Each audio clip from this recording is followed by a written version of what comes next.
One of the things that we found is many of our customers are growing. This is not super surprising, but people are growing in their career and they're taking us into larger and larger environments. Oftentimes we will also have an instance here or there, sort of a departmental installation of Orion, some Orion tools. And then over time that installation grows and then you get others in different areas of like Fortune 500s we're in. And then all of a sudden it's like, why are we paying for Orion 6 times? And we start looking at consolidation, right? And so that consolidation and growing with the customer who's growing in their career, we want to make sure that our tools continue to provide a great experience for them. For those situations, we've always offered the Enterprise Operations Console. You could take multiple installations and then combine them, right?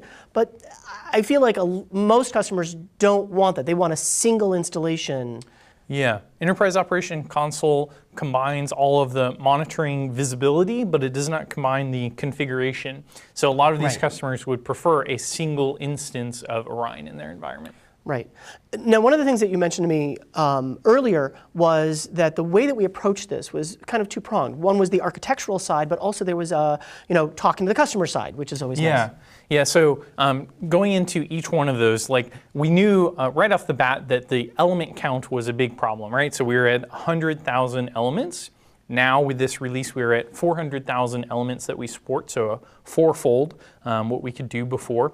And that really was driven by our engineering teams and our architecture teams. So looking through our code to find all of the bottlenecks, the areas where in production environments it does not have the capability to go past 100,000 elements, and then solving those. We also built some tooling and instrumentation on our side so that we can test at a large scale in a consistent fashion, repeatably, and all of that sort of stuff, so that we can make sure going forward as we release new software and so forth, it still scales well, okay? So that's sort of the engineering side. Okay, but going back to my point earlier about I'm not sure if that's not revolutionary.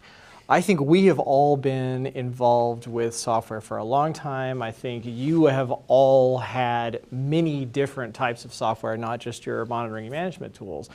And I think the biggest one in terms of scalability and performance and just making things work better over time, things tend to get more complicated over time, not less. So to be able to actually improve performance, especially 4x, is huge. And it is hard. And the amount of work, I mean, how long, this is a couple of years worth of work, right? All bundled. You always are involved in the releases where you sort of sneak things out, like, hey, NetPath. So same thing, hey, 4x improvement in performance, but this is based on a ton of feedback from you and very specific performance about feedback about where you would expect to see things work better, and not just be able to scale to much, much larger environments, but to be more efficient on the hardware that you already have. Well, and the customer engagement, so you talked about the architecture, right? But the customer conversation piece is also that we wanted to solve, we wanted to find out what the real problems were on the ground.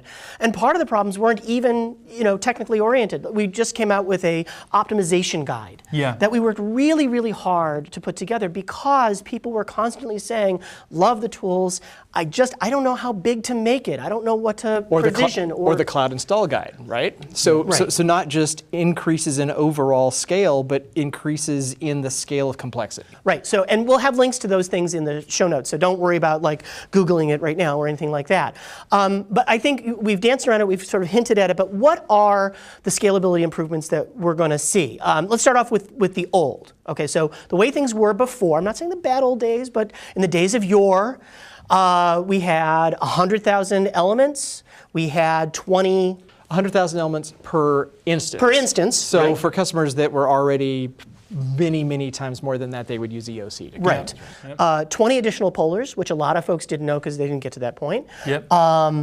Let's see here. We've got, you could install SolarWinds in the cloud, but it wasn't really of the cloud. It was cloud present, but not necessarily cloud happy. Well, or it just required you to maybe know a little bit more about a cloud environment and tuning for that environment. I mean, it worked exactly the same way, and we have a lot of customers who've actually migrated Orion, the Orion platform, along with the rest of their apps, sort of depending on where they are in that migration to cloud. But a defined, this is the approved way to use this in that environment, that wasn't documented. Right, so let's take it backward. So now the improvements for cloud, like what's the new version doing to address that? Yeah, so the first big thing is for Amazon, for AWS customers, we now support Amazon RDS as your primary database server. I knew that'd make you happy. Yeah, so that's your primary database server now, which is great. So you're officially supported, good to go on Amazon RDS. Okay, and we also can install polars on Amazon EC2 and also as Azure VMs. So that's the cloud piece. So it's funny, lots of people are migrating to the cloud and particularly to Amazon and Azure. And when we inspected, we found that actually we had several hundred customers already running in Amazon, which was a little reminder to us that we're a little behind. We need to go and certify some of these and have the official support. Right. So that's one thing. Talking about the polars, again, working my way backward up, polars, we now support 100 additional not 20, polars. but 100.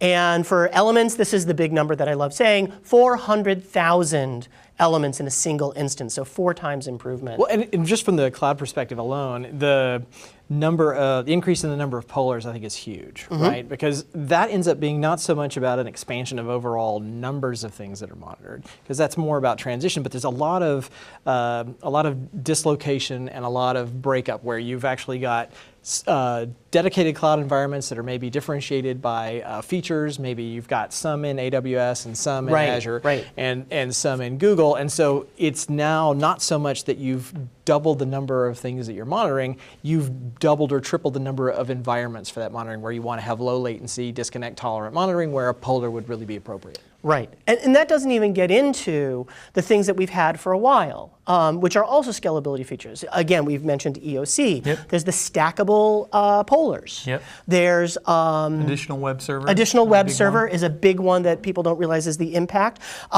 Agents. A lot of people don't think about agents as being a scalability piece, but it has store and forward. It's a way to extend the environment in a particular way. Is this the part where you get to ask me if I'm somewhat excited that there's an agent for ARM? I was just getting there. I was going to say about the agent for AIX. I'm excited about that one. But yes, agent for ARM, Raspberry Pi. Yeah, but it's really shocking when we rolled that out. We thought, hey, this is nice because people are going to want to be able to, use a Pi as a monitoring agent, sort of a physical monitoring agent or environment monitoring agent inside of a data center. We had no idea how quickly that was actually going to be adopted and how many of you are actually doing that. Right.